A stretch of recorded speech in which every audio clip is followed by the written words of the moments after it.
97.1 Forever. Mga kwento ng pag-ibig, kwento ng pag-asa at mga kwento ng buhay dito sa Barangay Love Stories. Love Stories.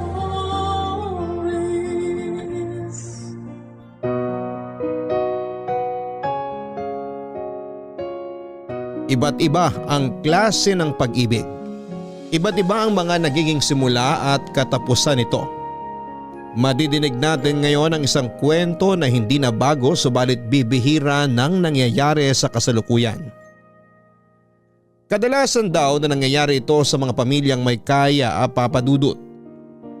Yung mga nais na magpasanib ang kanilang yaman at kapangyarihan.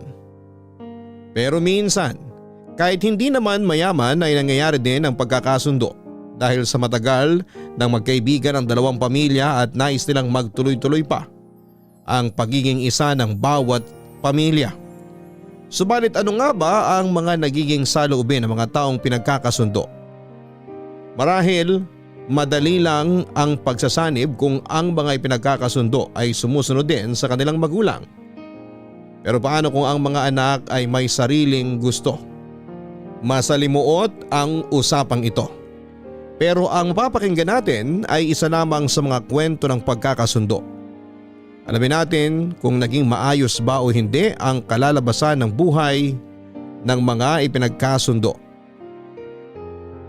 Dear Papa Dudut, ako po si Aldrin, may asawa at may isa ng anak. Sa katunayan, ang asawa ko ang nagsabi sa akin na sumulat daw ako para ibahagi ang napakasayang love story na ito. Sisimulan ko sa isang salita dahil sa salitang ito ay nagsisimula ang lahat. Ang salitang ito ay ipinagkasundo. Sa mga hindi nakakaalam, ang ipinagkasundo ay ang pag-uusap ng dalawang partido. Usually mga magulang para pag-usapan ang future daw ng dalawang nilalang. Ibig sabihin ay mga bata pa ay nag-uusap na ang mga magulang na sila ang dapat na magkatuluyan pagdating ng panahon. Sa kwentong ito ay wala pa nga ang mga bata ay nagkasundo na ang dalawang tao at isa ako sa mga batang sinasabi ko. Well, hindi na ako bata ngayon. 23 years old na ako sa ngayon at ang highlight ng kwentong ito sa buhay ko ay noong mag-18 years old ako. Nagsimula ang lahat noong magkitang muli si Tatay Aldo at ang kanyang matagal na kaibigan na si Tita Leia na nanay naman ni Charlotte. Matagal na hindi nagkita ang magkaibigan Papa Dudut kaya ganoon na lamang ang pagkasabik nila noong magkabangga sila. Siyempre napag-usapan nila ang kanilang buhay-buhay. Sa tuwa ni Tatay ay inimbitahan niya si Tita Leia para kumain na siya naman niyang pinagbigyan. Huli silang nagkita noong mabuntis si Tita Leia. Opo, Papa Dudut. Mas maaga pong nagkaasawa si Tita Leia dahil sa hindi inaasahang pagbubuntis. At nung araw na yon ay nalaman na rin ni Tatay na hindi pala pinanagutan ng lalaking nakabuntis sa kanya ang kanyang responsibilidad. Pero ang mabuti naman daw ay nailaban niya na sustentuhan ang bata kahit na hindi na sila magsama pa.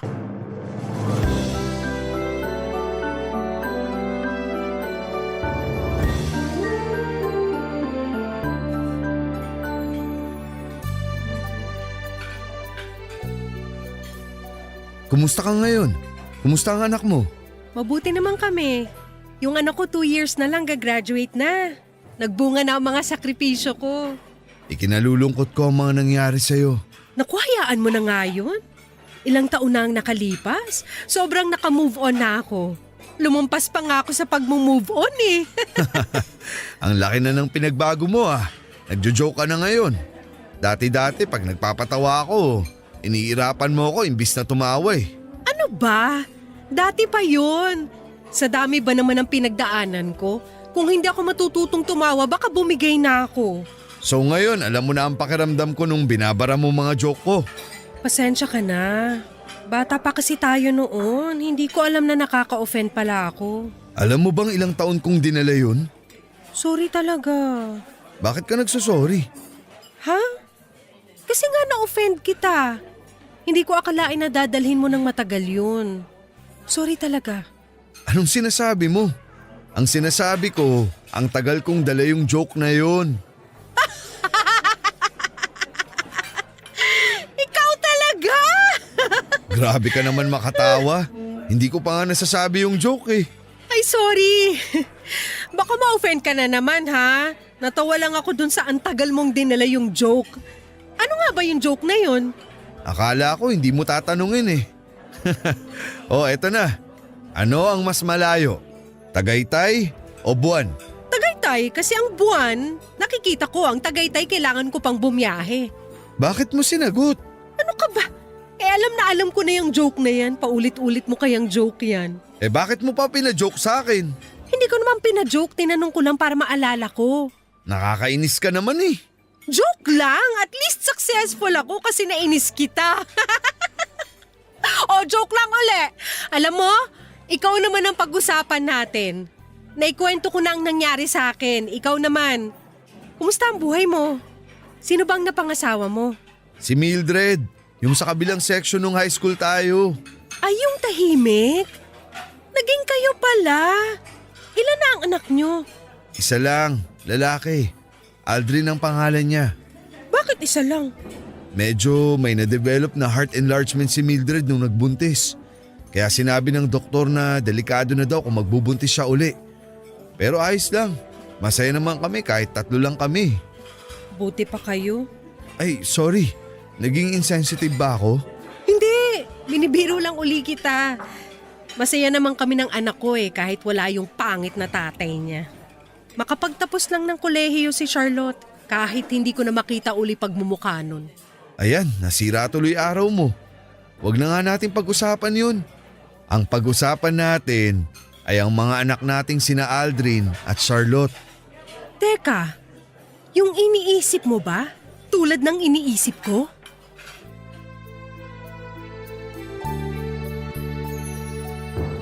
Papadudot ang usapang yon ang naging simula upang balikan nila ang mga pangako nila noong bata pa sila. Ang pangako na kapag naging babae at lalaki, ang mga magiging anak nila ay ipagkakasundo nila mga ito para mas magpatuloy pa ang ugnayan ng mga pamilya nila. Umayon naman talaga ang pagkakataon dahil lalaki nga ang naging anak ni tatay at ako yon, Papadudot. Habang babae naman ang naging anak ni Tita Lea na si Charlotte. Edad 16 kami ni Charlotte noon nang muling mabuhay ang matagal nang sumpaan nila tatay at Tita Lea. Bago pa man kami ipinakilala sa isa't isa ay madalas na nagkikita sina tatay at Tita Lea para planuhin ang pagkikita namin ni Charlotte. Noong sabihin daw ni tita kay nanay ang tungkol sa plano nila ni Tita Lea tungkol sa amin ay sumang-ayon naman daw ang nanay ko. Si nanay naman kasi ang sobrang supportive noon kay tatay, Papadudot. Supportive at malaki ang tiwala niya. Kaya kung yun daw ang nais ni tatay ay naniniwala si nanay. Nasa maganda naman daw ang punta ng lahat. Hanggang sa dumating ang araw na nagsabay kami ng family outing. Ako, si tatay at si nanay kasama sina Tita Lea at Charlotte. Masaya naman ang paglabas namin, pasyal, kain at tawanan. Pero wala pa kaming hinala ni Charlotte noon tungkol sa mga plano. Ang nais muna nila ay magkalapit kami hanggang sa lumipas ang 1 taon. Edad 17 na kami at doon na sinabi sa akin ni tatay na ligawan ko daw si Charlotte. Wala namang problema kay Charlotte, maganda naman siya at mabait. Pero hindi ko maramdaman yung ipinipilit ni tatay na maramdaman ko.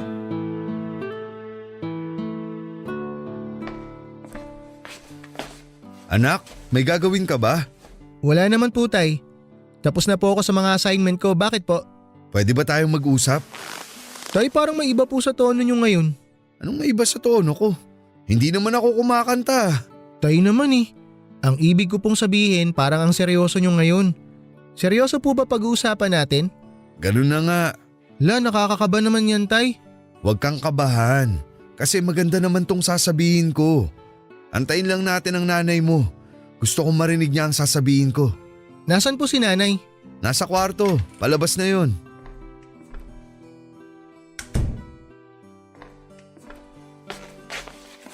Nag-usap na ba kayo? Hindi pa. Gusto ko nandito ka din eh. Tay, alam niyo natatakot na po ako. Ano po bang sasabihin niyo? Ganito yun anak. Matagal na panahon na kasi na may napangakuan akong isang tao. Tay, wag na po kayo magpaligoy-ligoy. Ligawan mo si Charlotte. Charlotte? Yung anak ni Tita Lea? May iba ka pa bang kilalang Charlotte? Yun pong nagugupit sa parlor. Bakit ko naman paliligawan sa'yo si Charlotte sa parlor? Parang lola mo na yun eh. Si Charlotte nga, nanak ng Tita Lea mo ang tinutukoy ko. Pero tay, magkaibigan lang po kami ni Charlotte. Anak, pakinggan mo muna ang tatay mo. Yun na nga, magkaibigan kayo. Kaya mas maganda yun kasi mas kilala nyo na ang isa't isa. Maganda na mag-level up na ang relasyon nyo. Tay… Wala nang pero-pero. Basta ligawan mo siya. Aldo, ang boses mo.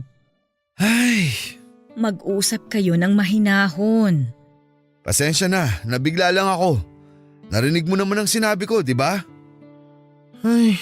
Huy, Aldrin, narinig mo ba ang sinabi ko? Opo. Oh, anong sagot mo? Aldo, bakit ba tumataas ang boses mo? Anak, sagutin mo na nga ang tatay mo kung ano ba ang desisyon mo. Sige po tay. O bakit malungkot ka? Hindi po ako malungkot tay. Liligawan mo na si Charlotte ha? Opo tay. Mabuti, simulan mo bukas. O eto ang pera, yayain mo siyang kumain sa labas. Tay, exam po namin simula bukas hanggang sa susunod na linggo eh. Pwede po bang pagkatapos na lang ng mga exam namin? Bale, sa susunod na linggo pa? Aldo, narinig mo naman. Mag-aaral ang anak mo para sa exam. Hayaan mo muna siyang mag-concentrate dun. O sige, basta ipangako mo na sisimulan mo na sa isang linggo ha? Opo, pangako po. Marunong ka na bang manligaw? Gusto mo, turuan kita. Marunong po ako tay. Bibigyan na rin kita ng tip para handa ka. Huwag mo siyang bibiglain. Daanin mo muna sa kwento. Tapos mag-joke ka. Effective yun. Doon ko nakuha ang nanay mo eh. Ngitian mo siya ng pagkatamis-tamis. Tapos unti-unti mong palitan ng pagkaseryoso ang ngiti mo. Basta huwag mong tatanggalin ang pagtitig mo sa kanya. Tapos saka mo siya tanungin ng, pwede bang tayo na? Hayaan mo na nga ang anak mo. Susundin ka na nga niya. Hayaan mo na siya sa style niya. Tay, marunong naman po ako manligaw. Tsaka pwede po ba na una ko munang itanong sa kanya kung pwede ba ako manligaw? Tsaka na yung tanong na kung pwede bang maging kami? Tama yan anak. Hindi sa pilitan ng pag-ibig. Oo nga no? Sige, bahala ka. Diskarte mo naman yan eh. Ang sa akin lang naman, baka magustuhan mo ang style ko. Sige po tay, mag-aaral na po ako ulit. Akala ko ba tapos na ang assignment mo? Oo nga, tapos na siya sa mga assignment niya. Pero exam niya bukas, di ba? Kaya mag-aaral ang anak mo. Oo nga pala. Sige anak, pagbutihin mo ha.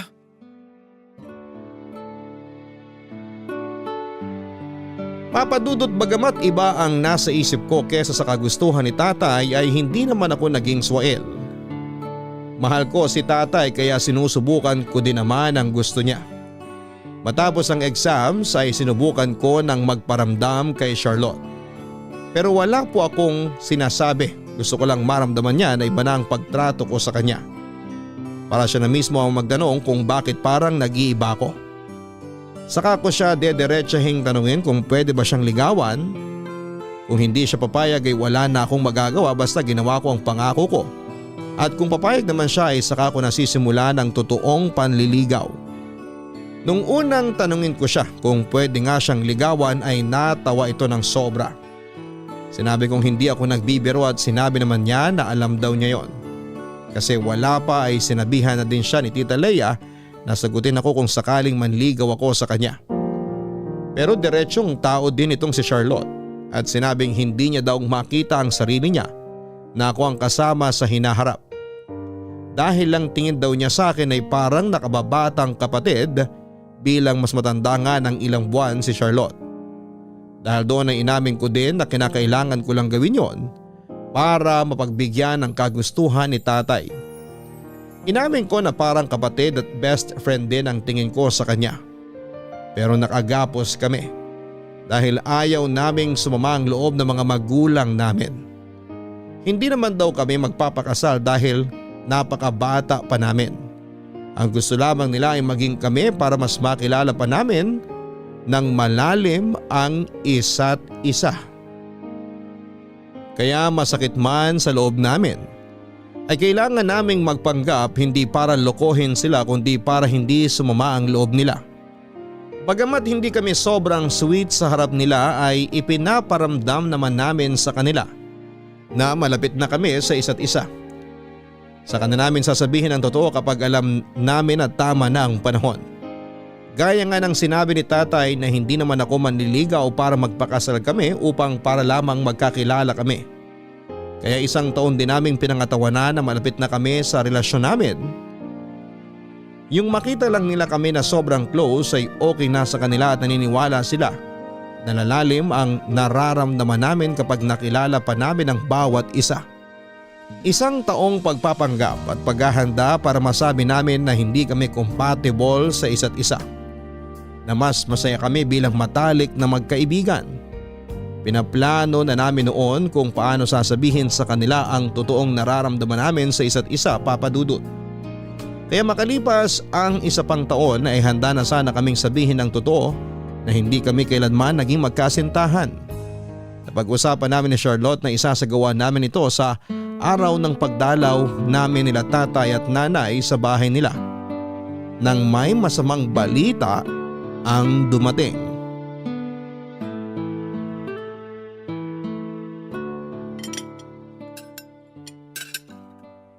Tao po! Leia, andito na kami! Anak! Ang Tito Aldo mo na yon. Buksan mo ang pinto at kukuha muna ako ng maiinom nila ni Aldrin. Opo, Mama.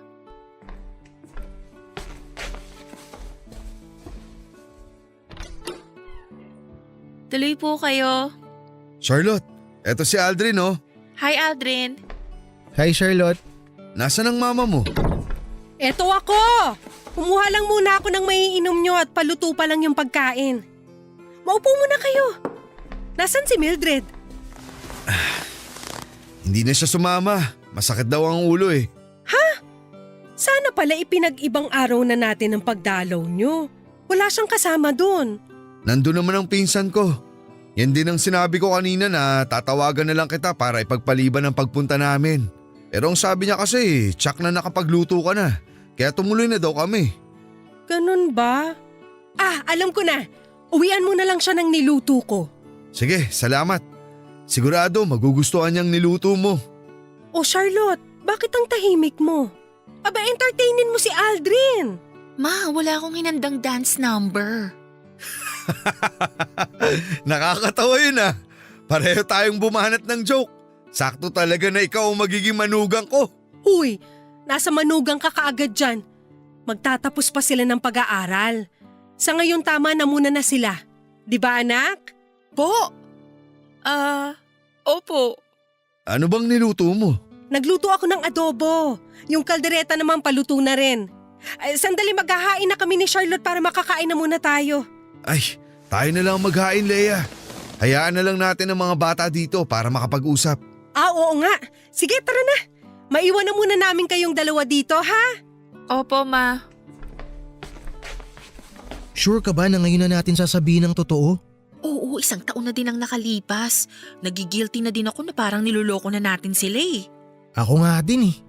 Ano sa palagay mo? Sabihin natin bago kumain? Wag. Baka mawalan sila ng gana, sayang niluto ng mama mo. Di pagkatapos na kumain saka natin sabihin. Magkakape pa yung mga yun. Hayaan mo munang maubos nila yung kape nila para matunawan na. Ang dami namang ganap. Mabuti yung planado ang lahat para mas maayos. Okay, sige. Pero sino magsasabi? Ikaw o ako? Ikaw na siguro. Mas malakas naman ang loob mo kaysa sa akin eh. Sige, ako na. Uy, huwag mong sabihin natatakot ka. Medyo. Pero kaya ko to. Kaya natin to. Anong kaya nyo? Po? Ito pong silya. Kaya po namin tong silya. Bakit niyo bubuhatin yung silya? Po? Hindi po ba ililipat sa kusina? May mga upuan naman sa kusina. Itong batang to parang ngayon lang kakain dito. Hayaan nyo na yung si Aldrin. Madami kasing iniisip sa eskwela niya. Oo nga. Madalas, ganyan din yan sa bahay. Parang palaging nalilito. Tay, may sasabihin po kami. Kami? Sinong kami ang sinasabi mo? Kayo ni Charlotte? Opo, Ma. Ano Ano yun? Ay, teka! Naku, hindi muna. Wag muna. Wag po ang alin, Ma. Nagbabalak ba kayo magpakasal? Wag muna, anak. Magtapos muna kayo. Kunting panahon na lang gagraduate ka na. Saka pag gagraduate mo, mapapatid na ang koneksyon natin sa tatay mong walang hiya. Ma, ano bang magpapakasal? Hindi po yun ang sasabihin namin. Wala sa isip namin yun, no? Kinakabahan naman kami. Ano nga ba yung sasabihin nyo? Tay, kasi… Ay, sandali, sasagutin ko muna to. Mamaya mo na ituloy yan, Aldrin. Wala mo na mag-uusap. Hintayin niyo ako, gusto ko marinig yan. Sandali lang to. Hello? Sandali, lipat ako, mahina signal dito. Sobra naman ang suspense ng announcement na to. Tay, wag po sana kayong mabibigla ha. Sandali, mamaya mo na sabihin yan. Antayin natin ang tita Lea mo. Oh, ayun na pala siya. Ma, bakit? Ba't ganyan ang mukha mo? Ano nangyari? Anak, wala na ang papa mo.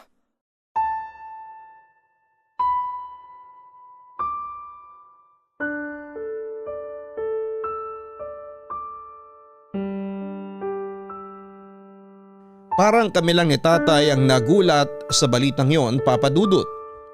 Ang itsura ni Tita Lea ay parang naiinis at si Charlotte naman ay parang simpleng balita lang ang narinig. Si Tita Lea naiinis kasi wala nang magpapadala ng pera para sa pag-aaral ni Charlotte at si Charlotte naman ay parang tinanggap na lamang kaagad ang nangyari. Hindi din naman namin sila masisisi kasi una ay hindi naman niya pinanagutan ng pagbubuntis ni Tita Lea. Na mabuti na lang talaga at naipaglaban niya para sa sustento na siyang ginagamit niya para sa pagpapaaral ni Charlotte. Si Charlotte naman ay talaga namang hindi niya nakilala ang ama dahil hindi ito nagpakita sa kanya kahit kailan. Ang tanging naging connection lamang talaga nila ay ang sustento. Mabuti pa wag na nating pag-usapan yan, Papa Dudut, kasi maselan siya at hindi ko din alam kung ano rin ang reaksyon ko. Anyway, ayun nga, dahil sa balita ay hindi namin nasabi ang pag-amin namin sa totoong relasyon namin ni Charlotte. Ipinagpaliban na muna namin ang pag-amin. Hahayaan muna naming lumipas ang panahon. Papa Dudut, ewan kung bakit parang sobra naman ang pagkakataon. Dahil ilang araw lamang ang lumipas mula ng mabalitang tungkol sa papa ni Charlotte ay itinakbo naman namin sa ospital si nanay. Dahil nahirapan na siya ng sobrang huminga. Dati-dati pag nararamdaman niya yon ay humihiga lamang siya at magpapahinga at magiging maayos na muli ang pakiramdam niya. Pero iba ng araw na yon, Papa Dudut, kaya isinugod na namin siya sa ospital. Tay, ano pong nangyayari kay nanay? Hintayin natin na doktor ang magsabi kung ano ba talaga ang nangyayari sa nanay mo. Tay, natatakot po ako. Lakasan mo ang loob mo. Tay, madalas na hinahapo si nanay pero pag ipinagpahinga naman niya tapos uminom siya ng gamot, umu-okay na siya ulit eh. Pero bakit parang iba na yung nangyari ngayon? Hindi ko din alam, nak. Maayos naman siya kaninang umaga. Ewan ko ba kung bakit biglang sumikip ang dibdib niya. Wala naman siyang ginawang mabigat eh. Huminahon ka lang, anak. Walang mangyayari sa nanay mo. Mabuti pa, magdasal ka para sa ikabubuti ng kalagayan ng nanay mo. Okay po, tay. Maiwan muna kita sandali. Pupuntahan ko lang yung doktor. Bantayan mo muna nanay mo. Babalik ako agad. Sige po, tay.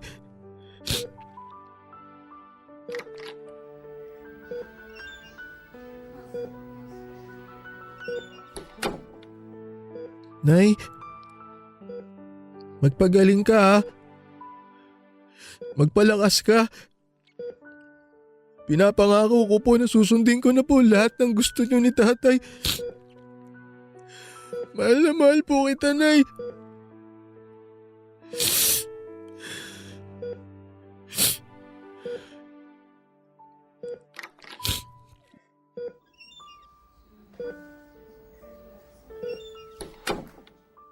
Tay, ano bang sabi ng doktor? Aldo, Nandito ako. Magpahinga ka muna. gusto ko muna kayong makausap. Magpahinga muna kayo, Nay. Anak, Nararamdaman ko na parang hindi na ako magtatagal. Nay, huwag kayong magsalita ng ganyan. Mahal ko, ano ba ang gusto mong sabihin? Aldo, gusto ko lang sabihin na kung anong maging desisyon ng anak mo sa gusto niya sa buhay, sana tanggapin mo. Oo, mahal. Gagawin ko yun. Anak, gusto namin ng tatay mo na maging maayos ang buhay mo. Tapusin mo ang pag-aaral mo, ha? Huwag mong pababayaan ang tatay mo. Nay naman eh. Huwag nga kayong magsalita ng ganyan. Magpahinga ka na muna, mahal ko. Magpalakas ka. Aldo, pag nawala na ako, huwag mo sanang pabayaan ang sarili mo, ha? Kung may magugustuhan kang ibang babae, huwag mo kong gawing balakid para sumaya ka ulit. Mas magiging masaya ako kapag nalaman kong masaya ka rin. Huwag kayong malungkot. Kasi 19 na taon din naman ang ibinigay sa akin na pangalawang buhay para makasama ko kayo. Parang hindi sapat pero habang nasa puso natin ang isa't isa, ano man ang mga mangyari, hindi mawawala ang pagmamahal ko sa inyo. Kaya Aldo, huwag kang matakot mag-asawa uli, ha? Binibigay ko sa iyo ang basbas ko. Basta sana yung mamahalin din ng anak natin tulad ng pagmamahal ko sa kanya. Oo, mahal ko. Aldo, matutulog na muna ako, ha? Sige, mahal ko. Magpalakas ka.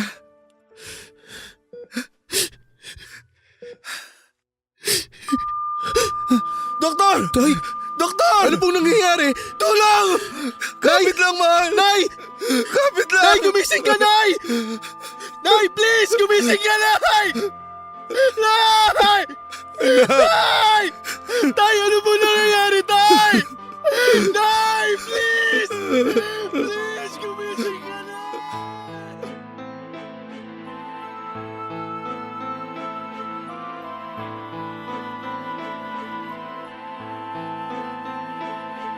Papadudot ilang sandali pang lumipas habang nire-revive si nanay ay biglang tumigil ang lahat. Nanlamig ang buong katawan ko at ang tanging nadidinig ko lamang ay ang mahabang beep na tumutunog mula sa aparato ng ospital. Hindi ko madinig ang mga sinasabi na nagkakagulong doktor at mga nurse. Nakita ko na lamang ang pag-iling ng doktor kay tatay, Papadudot. Wala na si nanay. Matagal na kaming hinanda ni nanay sa mangyayari pero kahit gaano ka talaga kahanda ay hindi pa rin sapat yon. Lalo na ang magulang ang mawawala. Totoo din ang sabi ni Charlotte na apektado siya sa pagkawala ng papa niya kahit hindi naman siya kinilala pero papa niya pa rin yon. Yun nga lang ay hindi ganon kasakit kasi wala silang koneksyon. Pero iba ang sa amin ni nanay dahil unang-una, noong ipanganak ako ay saka nagsimula ang sakit niya. Ganon pa man ay laging sinasabi ni nanay na huwag kong sisisihin ang sarili ko kahit kailan. Dahil kung ano man ang nangyari kapalaran namin yon. Mas mabuti na daw yon kasi matagal kaming nakapaghanda pare-pareho. Kahit na hindi namin pinag-uusapan ang mga bagay na yon. Lagi akong nasasaktan pag nakikita kong minsan ay nahihirapang huminga si nanay. Wala na si nanay ngayon pero buhay na buhay ang alaala niya at pagmamahal sa amin ni tatay. Papadudot makalipas ang 1 taon, babang luksana ni nanay, paunti-unti ay nakaka-recover na si tatay sa kalungkutan. Naging masiyahin na din siya sa tulong ng pagmamahal ko sa kanya at sa pagpapaalala ko sa mga bilin ni nanay na maging masaya siya at huwag akong pababayaan. Bagamat walang follow-up si tatay at tita Leia tungkol sa pagkakasundo nila sa amin ay close na close pa din naman kami ni Charlotte. Kasi nga ay malalim na ang relasyon namin, Papadudot, bilang mag-best friend. Hanggang doon lang talaga. Kung akala namin ay namatay na rin ang usapang yon, subalit hindi pa pala. Dahil isang araw ay kinumusta ako ni tatay kung nagkakamabutihan na daw ba kami ni Charlotte. Tapos na daw ba ang ligawan stage at nasa mag-boyfriend at mag-girlfriend na daw ba kami? Sa sobrang bigla ko sa biglaang tanong ni tatay ay natulala ako ng ilang segundo. Kundi pa ako tinapik ni tatay ay hindi ako babalik sa realidad. Nais ko din sanang ipaalala kay tatay ang bilin ni nanay na hayaan ako kung saan ako maligaya. Pero ayokong bigyan muna ng sama ng loob si tatay kasi nakakabawi pa lamang siya. Kaya naman sinagot ko na lamang siya nang malapit nang maging kami ni Charlotte. At talaga namang ikinatuwa niya, Papa Dudut.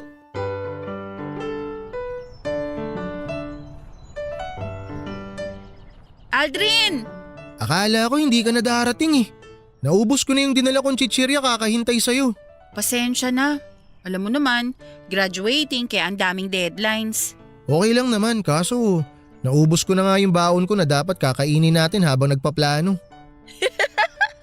Oh, anong nakakatawa? Natatawa ako sa nagpaplano. Parang may kukunin tayong napaka-importanting bagay sa loob ng isang lugar na punong-puno ng security. Puro ka naman biro eh. Natawa lang naman ako. So anong plano? Bumili muna tayo ng makukutkot. Mahirap mag-isip pag walang inunguya. Wag na. Alam ko naman na pag naiinip ka, napapalakas ang pagkain mo. Kaya nagdala din ako na makakain natin. Talaga? Nice! So ano ngang plano? Si tatay kasi, akala ko nakalimutan niya na yung gusto niya na maging tayo. Kaso ayun, nung isang araw bigla na lang akong tinanong kung tayo na daw. Nako, si mama. Hindi lang nung isang araw nagtanong, halos linggo-linggong nagtatanong. Anong sabi mo? Sabi ko nagkakamabutihan naman tayo. Bakit mo sinabi yun? Baka mas lalong umasa yung mga yun. Ikaw ba nung tinanong ka ng tatay mo, anong sinabi mo? Ha? Sabi ko, malapit na. Okay tamo to? Bakit di mo sinabing totoo? Natatakot kasi ako eh. Kaka-recover lang ni tatay sa lungkot niya. Baka pag sinuway ko siya, maging malungkot na naman yun. Kung sa bagay, ganun din si nanay eh. Malungkot din siya sa pagkawala ng papa mo? Hindi no. Nalungkot siya kasi nga kailangan niya na magdoble kayo dahil wala nang sustento si papa. Stress si mama kaya mahirap sabihin sa kanya yung totoo tungkol sa atin. Ano ba to? Bakit ang hirap sabihin? Hindi lang kasi yung damdamin natin ang nakataya dito eh. Kailangan nating i-consider feelings ni mama at ng tatay mo. So, anong gagawin natin? Ikaw ba may chance na magkagusto sa akin? Alam mo naman na parang kapatid lang ang tingin ko sa'yo eh. Mismo! Ganun din naman ako sa'yo. Kaya kung hindi naman talaga mangyayari yun, mas mabuting sabihin na natin sa kanila yung totoo. Kaso ano? Kaso hindi pa ngayon. Dahil nga kailangan nating isipin ang feelings nila. Ay, ang hirap. Tiis-tiis lang. Konting hintay pa siguro makakakuha din tayo ng pagkakataon para sabihin sa kanila. Kung tutuusin, ang simple lang nitong problema natin eh. Yung mga ganitong sitwasyon sa mga napapanood ko, ayun, sinasabi nila agad yung totoo. Tapos dun papasok yung kontrabida. Sino naman yung kontrabida? Yun nga, walang kontrabida. Kaya nga iba tong problema natin. Labo mo. So ano nga gagawin natin? Ito naman nakikinig ka ba? Sabi ko maghintay muna tayo ng konti at masasabi din natin sa kanila ang totoo. So sakay muna tayo sa mga gusto nila? Ganun na nga.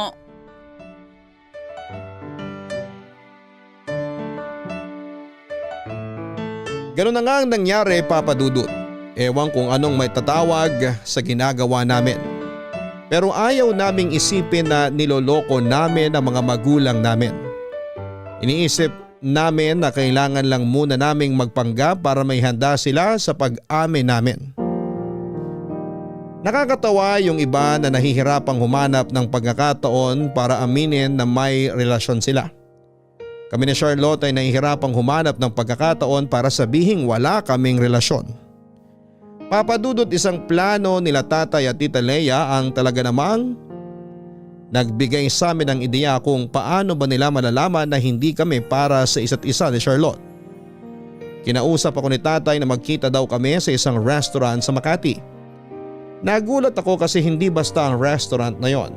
Ang restaurant na yon ay parang setting ng mga nagliligawan at kadalasan ay madaming proposal na nagaganap doon.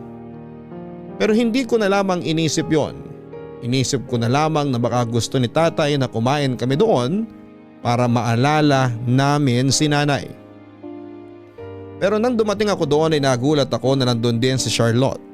Nilapitan ko siya at inisip na 4 kaming kakain sa restaurant na yon. Pero wala pa si Tita Leia. Ang sabi ni Charlotte ay sinabihan lang daw siya ng mama niya na doon na din sila magkita. Pero hindi nila nasabi na sino man sa amin na magkikita pala kami doon.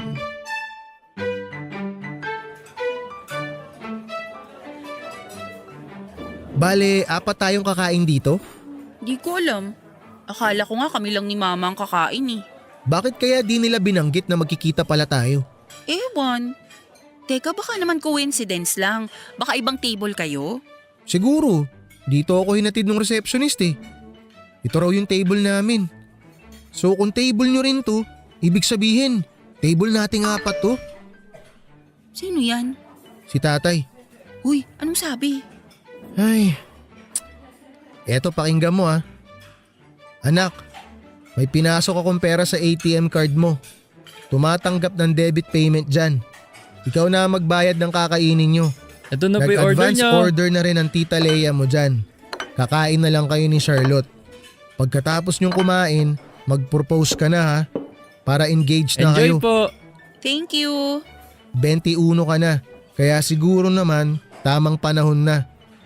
Yung pinabitbit ko sa'yo na bag, may sing-sing dyan. Hindi masyadong mahal pero maganda. Biruin mo yun. Nagoyo tayo ng mga magulang natin. Sobra yung plano. Hindi man lang ako naghinala. Sandali. Oh, bakit? Makatawa tayo. Mas malaki ang problema natin ngayon. Oo nga no. Pinagpo-propose na ako. Ang dami pa nitong in-order ni mama. Hayaan mo na. Nagpadala naman ng pambayad si tatay. Hindi yun. Makakakain ka ba kung may problema tayo? Mas mahirap mag-isip kung gutom. Kaya kumain na muna tayo para tayo naman ang umisip ng plano. Mamaya na tayo kumain. Hindi ako makapag-concentrate eh. At teka, mag-wine na lang kaya muna tayo. May pa-wine-wine ka pa dyan? Hindi ka ba nagpapanik sa nangyayari? Nagpapanik. Kaya nga idadaan ko sa wine eh.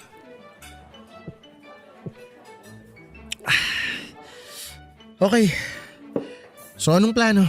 Tignan mo to. Akala ko ikaw ang may naisip eh. What if sabihin na natin? O sige, ganito ang plano. Punta kayo sa bahay tapos sabihin mo kay mama at sa tatay mo na hindi pwedeng maging tayo. Bakit ako? Ikaw ang lalaki eh. Unfair ah. O sige, edi sabihin natin ng sabay. So magre-rehearse pa tayo para sabay na sabay ang pagkakasabi natin? Ito naman puro biro eh.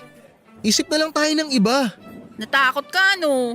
Hindi naman, baka lang kasi may maisip pa tayong iba. Dapat magandang maisip natin. Grabe tong effort at gastos nila oh. Ganon? Kailangan higitan natin tong plano nila? Contest ba to? Actually parang ganun.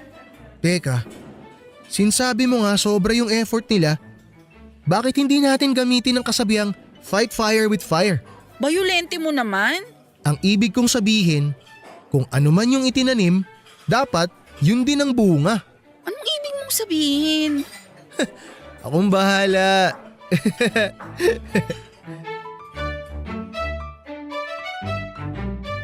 Papadudot, tawang-tawa si Charlotte sa plano ko. Pero kahit natatawa kami, syempre ay kabado pa rin kami. Paano kung hindi maging epektibo? Aaminin na ba namin na hindi kami magiging kami? Paano namin aaminin nang hindi sasama ang loob nila? Ang daming tanong. Mga tanong na lalong nagpapahirap sa amin, pero Papadudot, alam mo ba? Na dahil sa sitwasyon namin ay mas lalong lumalim ang pagiging magkaibigan namin ni Charlotte. Kaya nga mas lalo ding naramdaman namin na hindi talaga magiging kami. Kaya kailangan naming planuhin ng maayos ang binabalak namin. Dahil yun na ata ang huling barahan namin bago kami dumating sa pag-amin sa kanila. Matapos nga ang gabi ng arranged date and proposal sa amin ay tinanong ako ni tatay kung kami na. Sabi ko na lamang na hindi ako nakapag-propose. Sinabi ko na dinadaga ako kaya hindi ko nasabi ang dapat kong sabihin. Nangihinayang si tatay pero ilang sandali may bago na naman siyang plano. Sabi ba naman na magluluto na lang siya sa bahay at iimbitahan namin sina Charlotte at Tita Leia para daw kung sakaling dagain na naman ako. at hindi ako makapag-propose ay nandun siya para mag-follow up daw. Porsigido si Tatay Papadudot at pinilit kong ngumiti na kunwari natuwa sa plano niya. Pagpasok ko sa kwarto ay tinawagan ko kaagad si Charlotte at sinabing kailangan na naming isakatuparan ang plano namin sa lalong madaling panahon. Kailangang maunahan namin ang plano ni Tatay. Halos araw-araw kaming nagkikita ni Charlotte, Papadudot. Katatapos ng mga klase namin ay nagkikita kami sa park para planuhin ang maganda ang gagawin namin. Para kaming gumagawa ng thesis sa loob ng 1 linggo. Siyempre hindi naman may isasakatuparan ng plano kung usap lamang. Kailangan namin ng budget at mabuti na lamang at may mga ipon kami ni Charlotte. Pinagsama namin yon na panggastos. Alam naman natin, Papadudot, na kailangan ng sakripisyo para maging epektibo ang mga iniisip at minsan ang sakripisyo ay pera.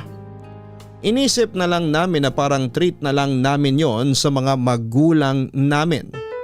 Kumbaga, Papadudot, ay hitting 2 birds with 1 stone. Na-treat na namin sila ay nagawa pa namin ang plano hanggang sa dumating ang araw na pinaplano namin.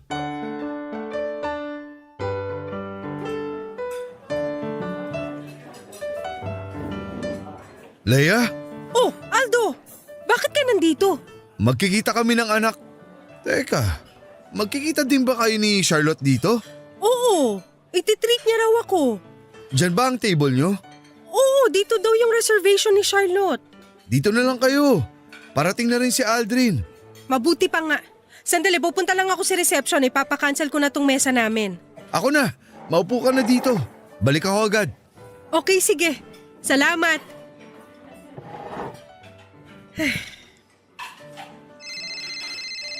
Oh, eto na si Charlotte, tumatawag na.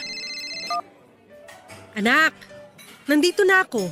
Ma, malilate ako ng konti ha. May tinatapos lang ako dito sa school.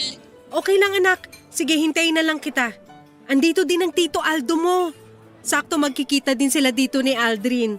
Mas maganda at magkikita kayo ni Aldrin. Sige ma, wait lang ha. Okay, ingat ka nak. Okay na, wala naman charge yung cancellation. Aba dapat lang no.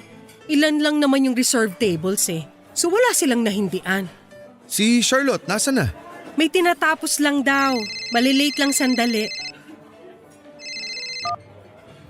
Anak, papunta ka na ba? Hindi pa po, Tay. Inutusan kasi ako ng prof ko eh. Order ka lang dyan ha. Sandali na lang to. Ganun ba anak? Sige, buti na lang may kakwentuhan ako dito. Nandito si Tita Leia mo eh. At parating si Charlotte. Ayun, mabuti kung ganun. Sige, Tay. Pag natagalan ako, kain na kayo ha. Sagot ko yan. 4 tayo nak. Kaya ba ng budget mo? Kaya yan, Tay. Sige na po, Tay. Baba ko na to. Okay sige, ingat ka papunta rito. Malilate daw si Aldrin. Buti naka-order na ako. Kumain na muna tayo. Order na lang tayo ulit pagdating ng dalawa. Ang bibisi ng mga anak natin. Ganon talaga siguro pag mga graduating na. Pero mukhang siguradong hahabol naman agad yung mga yun dito. Sana mas mauna si Aldrin. Nakakaya, baka mauna pa sa kanya si Charlotte. Mabuti pa tawagan ko na nga siya. Ay tumatawag na naman si Charlotte. Hello anak, saan ka na banda? Ma, andito pa kami ng mga kaklase ko. Kailangan kasing maipasa to bukas ng umaga kaya kailangang tapusin eh. Ganun ba? So matatagalan ka pa? Sige basta hintayin ka namin dito. Ingat ka ha. Bye. Bye ma!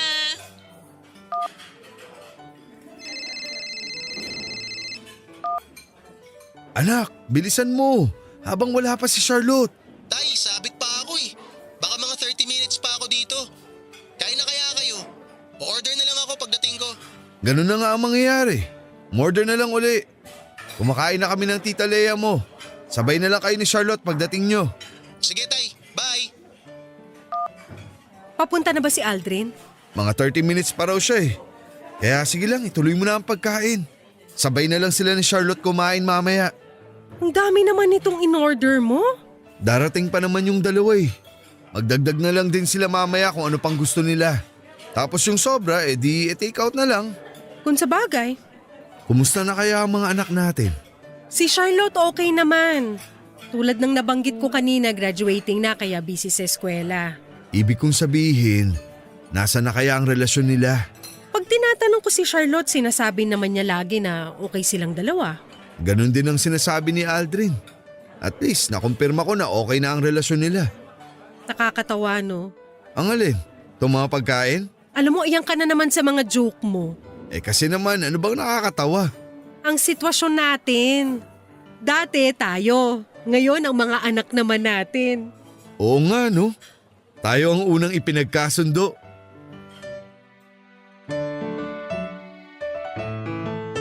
Papadudot nung araw na yon ay para namang kaming mga private investigator.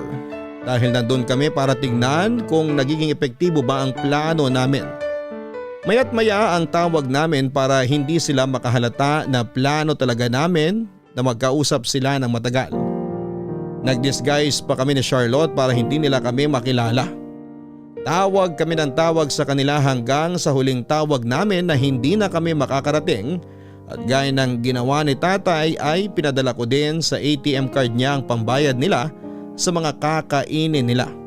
Ang pera na pinaghatian namin ni Charlotte. Matapos yun ay parang hindi naman sila nagalit sa ginawa naming setup dahil ang sarap ng kwentuhan nila at nagtatawanan pa. Pero ang nakakagulat ay ang nalaman namin noong araw na yon. Si tatay pala at si Tita Lea ang unang ipinagkasundo ng mga magulang nila.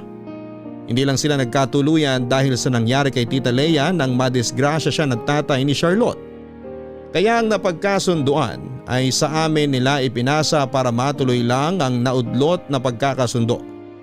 Dahil sa nadinig namin ay lumakas ang loob namin na aminin na sa kanila na hindi kami nagkakagustuhan dahil nga para na lamang kaming magkapatid, best friends. Pero susubukan namin papadudot kung hindi sila magiging masaya sa desisyon namin. Sabi namin ni Charlotte ay bahala na. Basta dapat ay maging tapat kami sa kanila. Kailangan namin silang biguin na maipagpatuloy ang naudlot na pagkakasundo o papadudot. Tay, anong meron? Bakit ba ang dami niyong niluto? Marami po ba tayong bisita? Si Tita Lea mo at si Charlotte lang ang bisita natin. Wala namang okasyon, dadalaw lang sila. Tay, may gusto sana akong sabihin sa inyo. Aldo! Nandiyan na pala sila. Halika, salubungin natin. Sige po.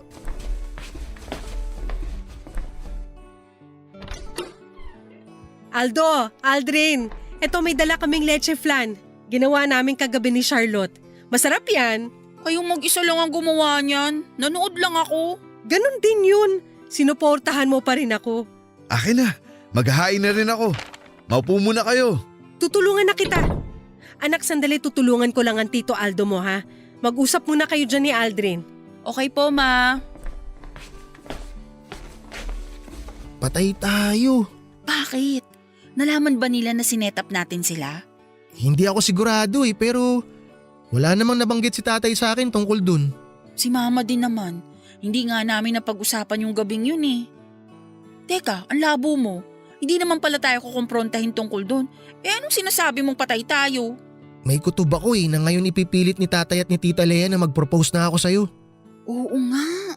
Kasi tinatanong ko si mama kung anong meron. Sabi niya lang wala. Magsasalo-salo lang daw tayo. Anong gagawin natin? Hindi ko alam. Pero basta pag nararamdaman na natin na sasabihin na nila yung tungkol sa proposal, unahan na natin sila na sabihin ng totoo ha. Sige, bahala na. Kinakabahan ako pero bahala na talaga. Ayokong pasakayin pa sila na magiging tayo. Ako din. Hindi deserve ni mama na lukuhin ko. Basta dalawa tayo magsasalita Oo. Anak! Charlotte! Di na kayo dito, kakain na! This is it. Good luck. Uy, anong good luck? Akala ko dalawa tayo magsasalita. Ito naman, oo nga. Ang ibig kong sabihin, good luck sa atin. Anak! Po, andyan na po! Tara na.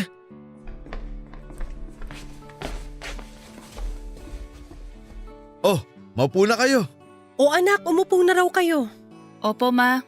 Nako Iya, masarap tong kaldereta. Tikman mo. Tay, siguro naman po bago tayo kumain, pwede nyo nang sabihin sa amin kung ano ba ang okasyon. Wala naman anak. Gusto ko lang magsama-sama tayong lahat para makapag-usap. Ano pong pag-uusapan natin? Naku, mamaya na natin pag-usapan yung mga sasabihin na yan at nagugutom na kami ni Charlotte. Ay, hindi pa naman po ako masyadong gutom, ma. Pwede pa naman pong mag-usap muna. Mamaya na anak, lalamig ang pagkain. Oo nga, mas masarap yan kainin ng mainit pa, kaya mamaya na tayo mag-usap. Tay, may gusto po kaming sabihin ni Charlotte sa inyo ni Tita Lea. Ang totoo niyan, kami rin ang Tita Lea mo. May gustong sabihin sa inyo. Kaya mukhang mahaba-haba ang usapan na to. Ang mabuti pa, kumain na muna tayo. Pero magdasal na muna tayo.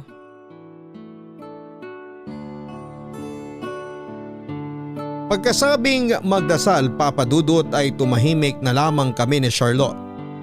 Kasi sobrang kailangan nga namin munang magdasal bago namin sabihin ang sasabihin namin.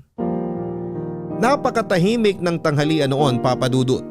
Yun na ata ang pinakatahimik na tanghalian sa buhay ko. Ang hirap lumunok kapag kasabay ang kaba. Ang katahimikan ay parang torture sa amin ni Charlotte, Papa Dudut.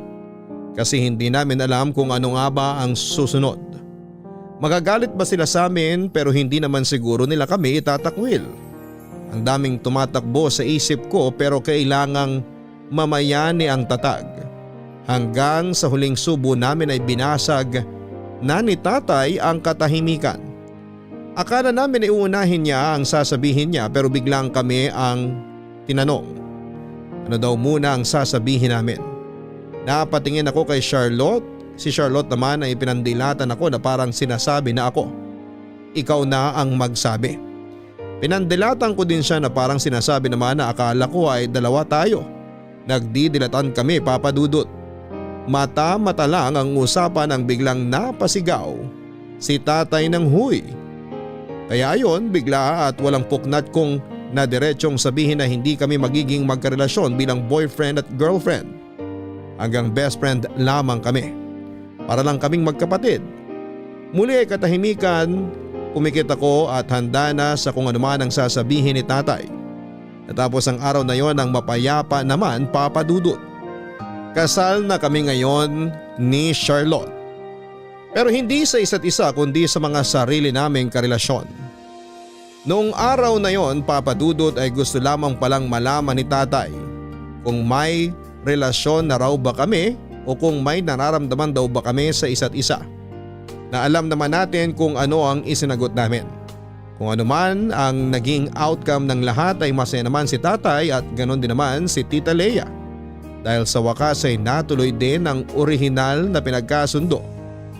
Isa na kaming malaki at masayang pamilya ngayon. Nagkatotoong maging magkapatid kami ni Charlotte. Salamat po, Papa Dudut, sana ay maraming natuwa sa ending ng love story namin. Ang inyong forever kabarangay, Aldrin. Ang pagkakasundo ay nangyayari pa din hanggang sa panahon ngayon.